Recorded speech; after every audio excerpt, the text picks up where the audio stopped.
Tunaelekea kutamatisha ibada yetu ya siku ya leo. Na kabla ya tutamatishe, ningeomba muniruhusu tuchukue dakika chache sana. Tumwalike director wa youth ili atuelekeze kwa very short program. Tunafanya mambo kwa njia tofauti kama vile neno limesema. So I would wish to invite Bwana Anthony Mirengo ili aweze kutuelekeza. Bwana asifiwe. Praise the Lord Church. Bwana asifiwe. Haya, tunashukuru Mungu sana kwa sababu ya umbali huu ambao tumefika, na asante Moderator kwa kutupea neno ambalo limetujenga sisi wote na kutuhimiza tuendelee na kazi ya umishonari regardless ya vile situation ilivyo, because Christ must be glorified and the gospel must be preached. Na sisi tukiona mahali tumesimama siku ya leo ni kwa sababu ya wengine ambao walifanya kazi mbele yetu. And I remember when we had the moderatorial visit earlier, Moderator kitukumbusha vile very young missionaries came to this area, and he has that very beautiful history. I love listening to that history when he tells it. There were young people ambao walikuja wakaacha makwao ili waje walete habari njema ambazo tunazifurahia hata siku ya leo. Na kwa hivyo katika interest ya wakati wetu tungetaka kuungana wakati huu na tutaongozwa na moderator wetu katika kulaunch National Youth Week ambayo itakuwa observed kuanzia siku ya kesho 24th mpaka Sunday ya tarehe 30. Na katika wiki hili vijana hufanya kazi mingi sana ya umishonari. Huwa tunaenda katika prisons na hospitals na facilities zingine, tunaenda mashuleni, tunaenda vijijini, tunaangalia mambo ya environment, tunaangalia mambo ya outreach kwa vijana wengine ambao wako na mambo tofauti miongoni mwetu. In other words, ni wiki ya umishonari na ni wiki ya uamsho, tukiongozwa na mada ambayo Mungu ametupea mwaka huu ya kwamba hatutaaibika kwa sababu ya injili ya Bwana wetu Yesu Kristo. Na leo katika gazeti ya Star niliona governor wa Nairobi County Mheshimiwa Sakaja akiambia president wetu ya kwamba, and I quote, "My president, don't be ashamed of the gospel because a few people are saying it is too much." And I thought that was quite profound. I don't know what intentions the governor had when he was saying that, because I know he's not a bishop, but I know he's a Christian. But at the same time, I think it is a spirit. That statement ambayo ndio ilinishika sana. Because today we find ourselves katika environment ambayo inataka kusema kwamba this gospel thing is too much. And we can find another way of living our lives. We don't have to live according to the commandments of God, according to the law of God. Huyu Mungu naye amekuja sana. And men wants to define their lives according to their own likings, according to what is popular, what is likable to the majority. And we have had difficult situations, and one of the big debates globally has been the agenda of sexuality and gender definition and all that, confusing many young people and trying to create another reality that is apart from the gospel. But I do believe that we still have a responsibility ya kuhimiza maisha tuyaishi kadiri na vile muumbaji wetu na mwokozi wetu na muhifadhi wetu amevyotuelekeza na kutuamuru katika neno lake tofauti. Kwa sababu tunajua ya kwamba katika maisha haya mwanadamu amepewa nafasi ya kuishi muda mchache, na kisha maandiko inasema ya kwamba baadaye kila mmoja wetu ataonekana mbele za Mungu kuzitoa habari zake, na kila mtu atahukumiwa sawa sawa na matendo yake.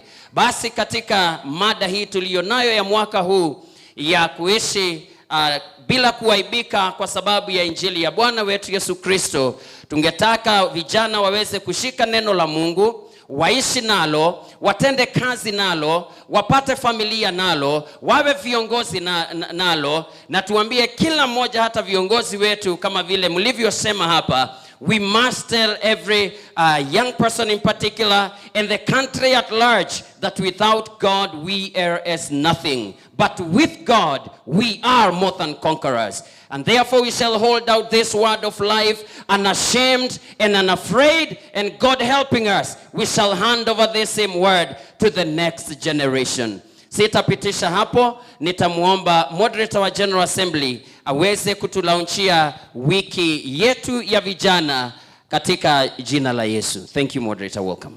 God bless you. Thank you. Thank you, Bwana Youth Director.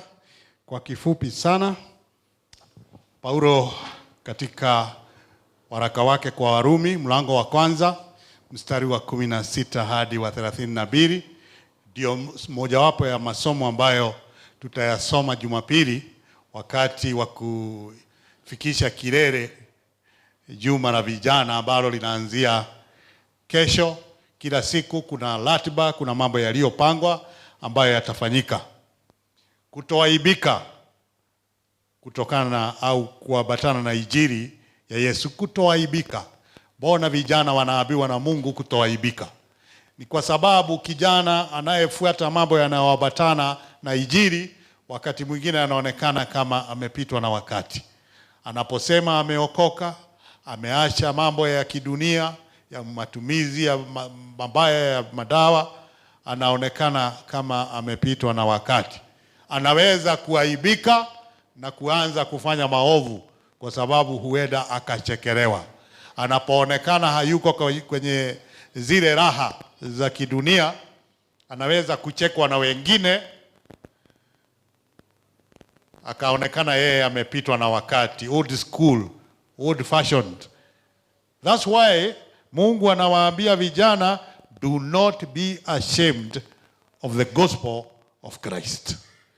Wewe msichana ambaye umetembea njia ya uaminifu, ukabakia katika imani, do not be ashamed of that path that you have taken. Wewe mwanamume kijana ambaye umetembea njia ya uaminifu, unachekwa na wengine sababu huwezi kuvuta sigara, moshi ikatokea kwa mapua. Wewe do not be ashamed of the gospel of Christ. If as a young man you do not have very many girlfriends that you can talk about and others are laughing at you, you do not look like you are a total man, do not be ashamed of the gospel. Msichana ambaye umesimamia usichana wako, ukausimamia vizuri, ukaepukana na raha za bure, ukachekwa na wenzako wasichana walika zako ambao wako na masponsor, ambao wanapelekwa raha karibu na bali. Wengine wameenda Malidi, wamemtagulia mshugaji, wamepelekwa raha upande huo.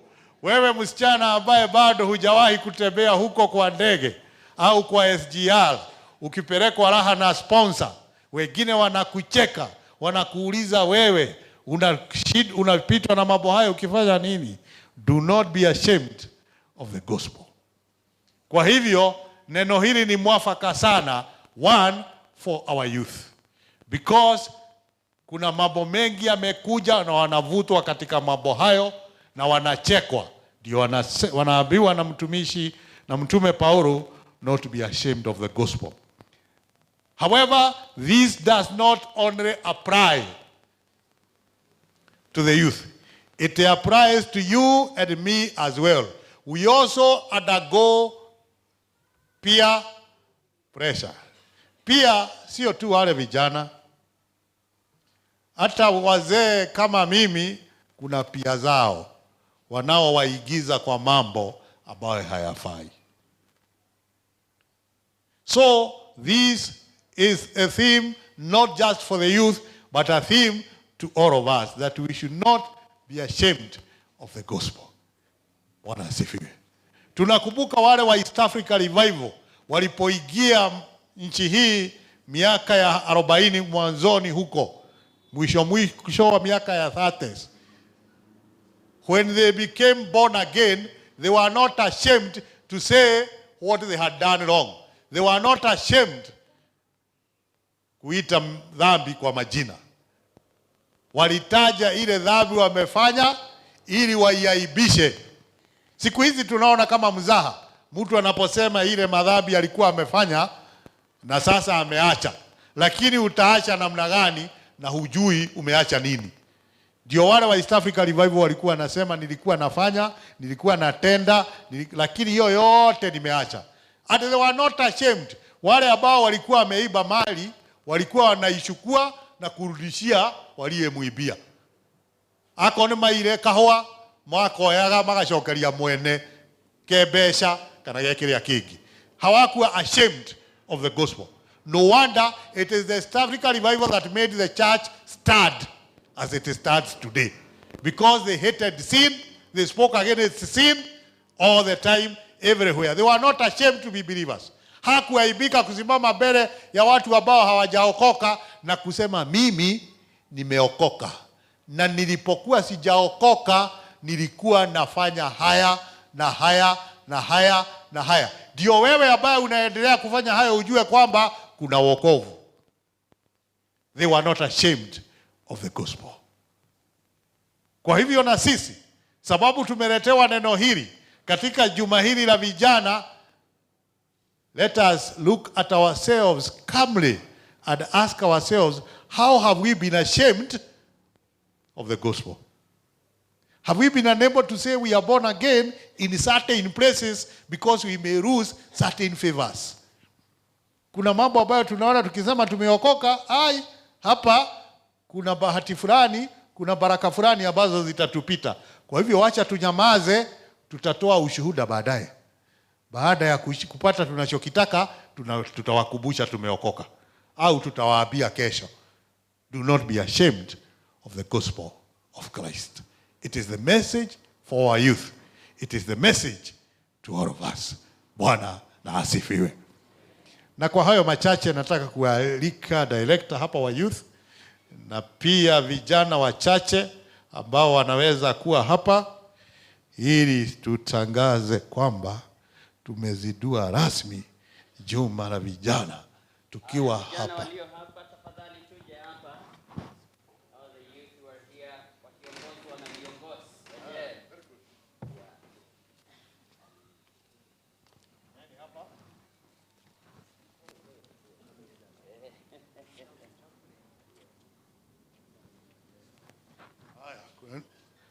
Very good. Kanisa tusimame. Basi nikitangaza kwamba tumezidua juma la vijana, that we have formally launched the Youth Week here at Pcea EBENEZER in CHOGORIA North for the entire Presbyterian Church of East Africa. Sio ni heshima kubwa? Hapa Pcea EBENEZER. Hapa. Ndipo tuna launch wiki ya Presbyterian Church of East Africa, Uganda, Kenya, Tanzania na Zanzibar.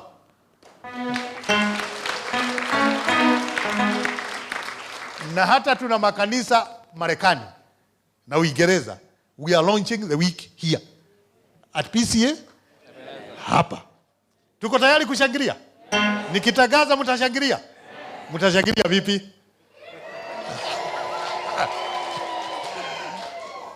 Thank you. Nasikia mko tayari.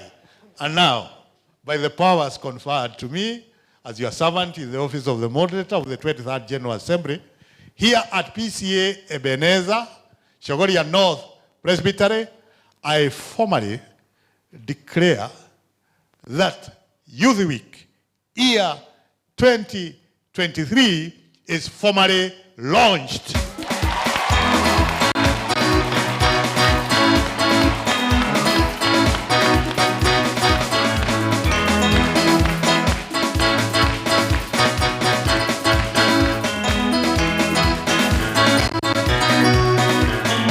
Sitaionea haya, ili ya Bwana sitaionea haya.